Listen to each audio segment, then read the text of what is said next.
you must know that there are two types of rape cases. What I would call the real rape cases and the statutory rape cases. You don't have to say that a girl must play only with her doll and a boy must play only with her ball. That's where the Right. beginning of the distinction starts. And as they say, it is better to build boys rather than mend men. We stigmatize the victim instead of supporting her, instead of giving her that kind of representation that she would require in the court.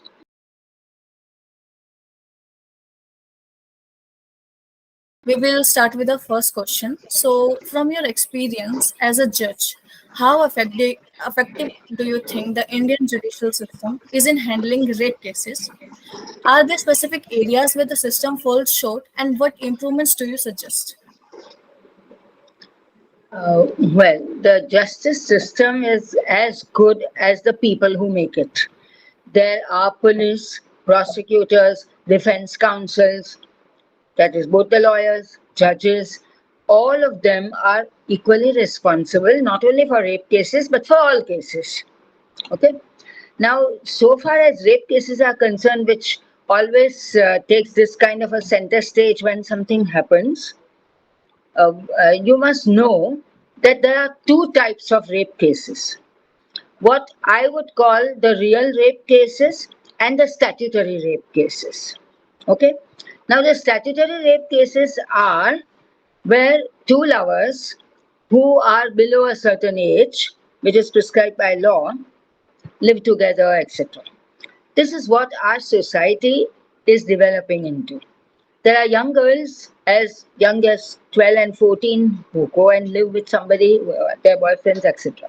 When they are found out, then the parents lodge a complaint of kidnapping and rape, 363, 376 in the old law.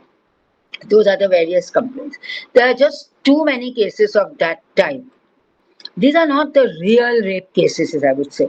I've written a book on women, her trials and triumphs, and in one of the chapters, I've considered feminist criminology and lateral thinking of that feminology. Now, people say that there is a rape every 36 minutes or every 54 minutes or whatever the statistics is. They take into account all of those cases also. Those are the cases of, you can say, young lovers who have been caught because our law provides for a statutory limit of age for having any sexual intercourse. Okay? So, when they have sex before that age, then it is deemed to be rape. You see, in other countries, when there is a promise of marriage, for example, and a woman lives with a man or a young girl lives with a boy, and on the promise of marriage, and they undergo sex, and if the relationship breaks down, she has to apply to a civil court for compensation or damages for breach of promise of marriage. So it's a contract. I'll marry you. You come. And then she goes. And he doesn't marry her. There is a breach of contract. You see?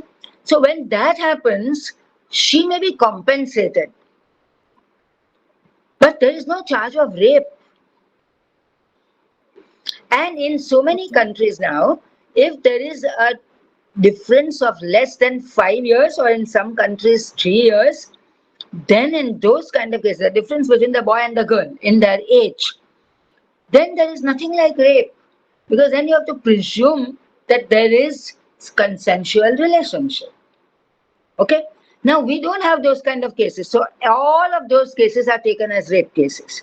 And when the real rape cases come about, like we are hearing today of Calcutta, of Badlapur or whatever, then they get drowned in all those prolixities of rape cases.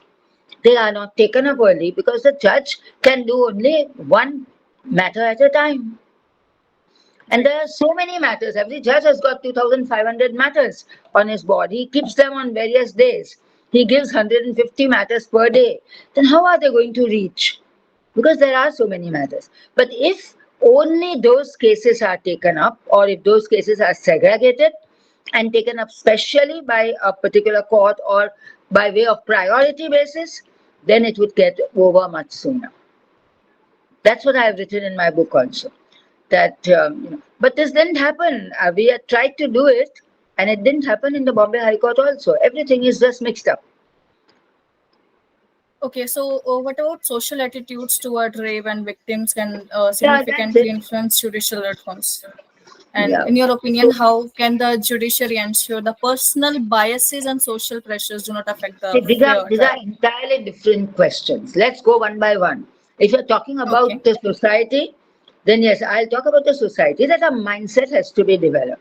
That has to be developed right from the beginning at grassroots levels. When a boy is born and when a girl is born, you don't have to say that a girl must play only with her doll and a boy must play only with her ball. That's where the Right. beginning of the distinction starts. Okay? Now, if boys are from the beginning told to respect girls, explain that way, if they work together, and they don't find anything amiss in working, boys and girls playing together, making a project in the school together, coming together, throwing ball and playing a game together, they would not do this. But when they don't do that, then they get kind of keyed up, and there may be other things. But and this is only for children. But when you're going to teach them and when they're going to grow also, teaching a boy to respect a girl and all the girls is very important. They say beti bachao, beti padhao, beti bachao. I would say beta padhao, beti bachao. Each one has to tell his son what is the code of conduct. Okay. Then this comes down. That is the social mental setup. Now the Bombay High Court has passed an order that there will be a committee and they will consider this kind of mindset even in schools, etc. Now that is a very great, good step, you know. And what we call transforming masculinities. There is one association called MAVA, Men Against Violence and Abuse, MAVA. Okay. Okay. So there is one Mr. Hari Sarani who has devoted his life to that, and he goes to various schools and colleges by way of films. He teaches how discrimination should not be there between boys and girls, and how this toxic masculinity, as they say, must come down so that both of them can work together. It has been proved even in big businesses that when women and men work together, then they think differently and the entire project turns out better. So how do you ensure that the justice won't be biased and the social pressure don't affect any fair trial? I can't really tell you about the biases. We try to train judges. There are many programs for many years now, especially for gender biases and gender prejudices. And there is a lot of awareness creation. There is a lot of disparity which is removed. But certain things come about because of how the upbringing has been. And as they say, it is better to build boys rather than mend men. So right from the beginning, if a boy gets that kind of training, then he becomes a good judge. But he may not become a good diplomat. He may not become a good architect. He may not become a good anything if he doesn't have the good grounding. Similarly for gender. Okay. So what educational strategies or programs you would suggest to, in shaping the Correct. attitudes of young men from an early Correct. age? Correct. From this in the school, this should be taught. Like you have to teach. Now they teach yoga, which is very good. Nutrition, which is good. Similarly, you have to teach about gender sensitization or gender justice in the schools. About make them aware of child sexual abuse, so that we don't have these cases like the Badlapur child sexual abuse case and things like that. You know. That must be Okay. there from the school. In fact, I told them when they were talking this was one of the subjects in the G20 meeting. And I was invited there in Pune. And we had discussed inter alia about gender also, gender justice. And I had said that from my book, I can take out about 10 or 20 pages and make a small booklet which you must give out in the schools. And somebody from the education department who was there said, our government is very much interested, and yes, we will get back to you. Till today, nothing.